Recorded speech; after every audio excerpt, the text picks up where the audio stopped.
Good evening guys. Ngayon maggagawa tayo ng panibagong ulam.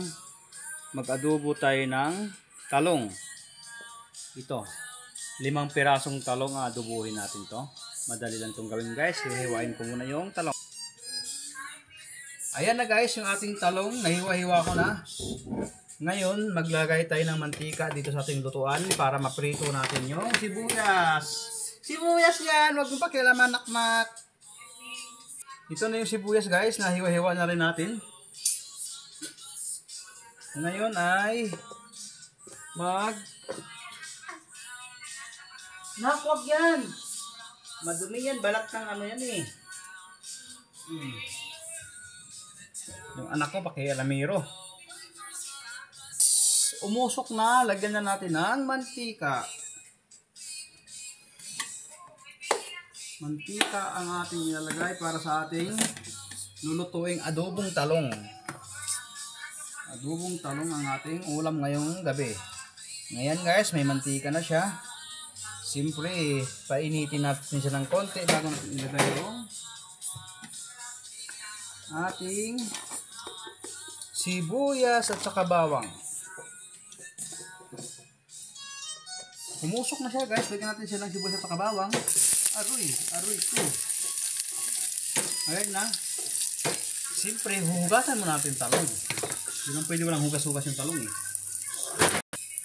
Ayan na guys, nasunog na yung sibuyas sa kabawang. Ang gawin natin, nilagay ko na yung hinugasan talong. Ayun. Sarap, adobong talong yan guys. Adobong talong ang ating ulam ngayong gabi. Maaga ako nakauwi ngayong gabi dahil 9 to 6 yung pasok ko. Kaya makapagluto pa tayo ng ulam. Masarap na ulam. Ayan na guys. Hahaluin ko na to.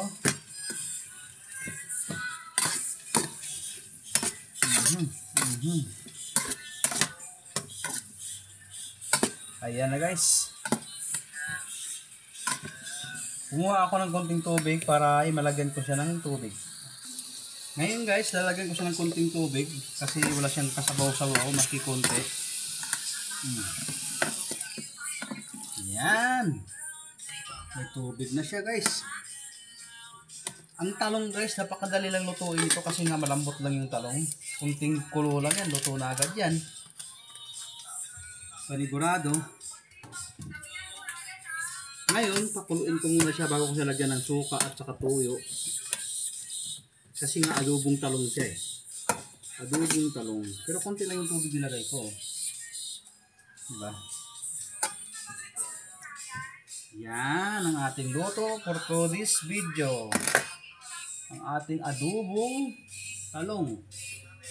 Ngayon lagyan ko siya ng paminta guys.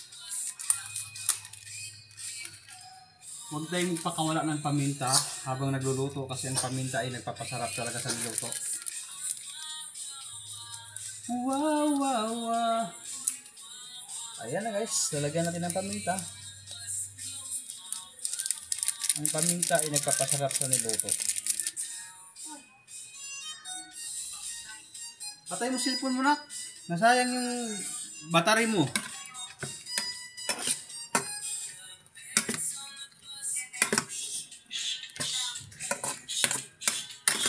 Ayan na guys. Nakakulong-kulo na to.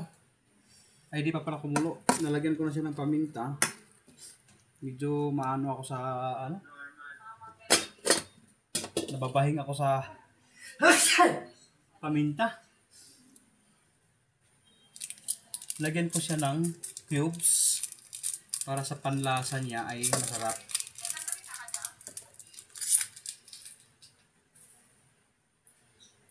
Hindi ako naglalagay na nito ng mga magic sarap o asin man lang. Kasi cubes na nilalagay ko, lasang-lasa na siya guys. Ayan yung cubes na nilalagay natin. Yan. Ito yung ating adobong talong. Madali lang tulutuin guys. Kasi mabilis lang siyang lumambot dahil ang talong ay malambot. Ayan na. Kunti na lang, kukulo na siya. Pag kumulo na siya guys, lagyan ko na siya ng toyo at saka suka. Tapos meron pa akong ilalagay siyang lahok. Lahok-lahokan ko yan guys, siyempre. Hindi naman pwedeng puro talong lang, walang lahok. Walang sabaw yan ha. Ito yung ating ilalahok. Yan. Ito ay corn tuna guys. Corn tuna siya.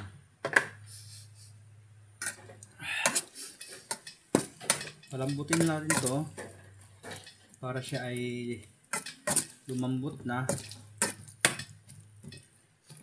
Nilagyan ko na siya ng cubes kaya may lasa na to. Paglagay ko ng tuyo at saka suka, talagang masarap na to. Perfect na to, perfect. Yan ang ating luto for tonight. Ngayon guys, ilalagay ko na yung corn tuna. Yun yung lahok niya.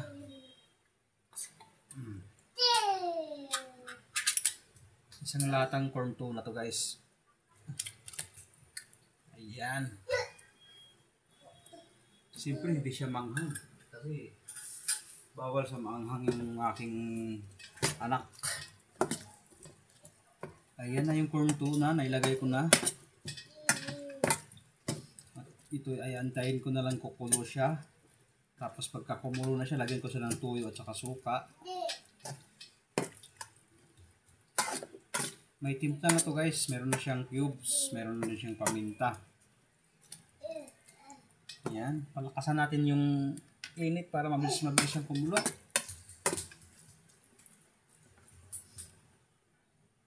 Ayan ang ating for today's video. Ahay!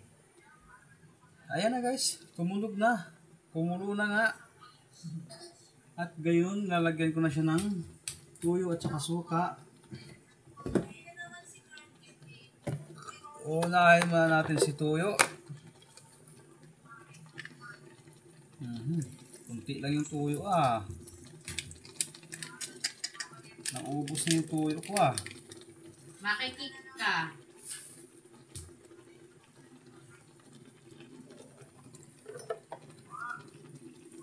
Ayan na. Nilagyan ko na siya ng tuyo guys. Medyo kulay tuyo na siya.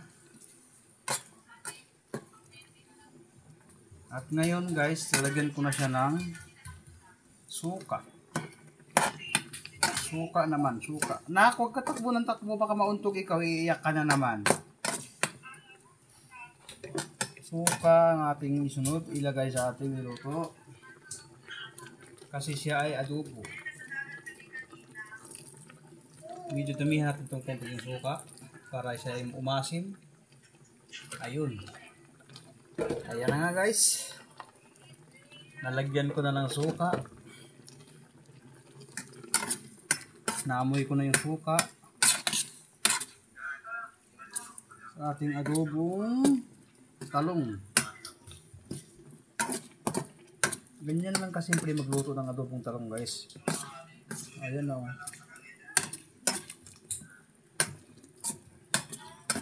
Kung matabang man siya, pwede natin siyang paanuhin. Yung kumbaga dagdagan ng timpla.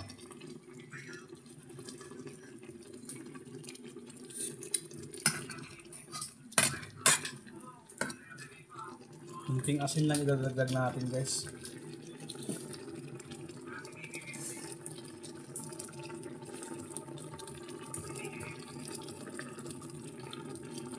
Yan.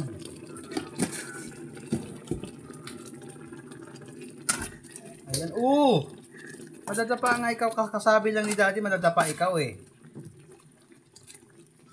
Ayan na guys. Nilagyan ko na ng kunting asin kasi medyo marami pala itong niluto natin. Ang isang cubes ay hindi maglalasa. Kunting lasa lang. Kaya itong asin nilagay ko. Ayan na guys. Matutupad na yung luto natin ng adobong talong. Ayan yun.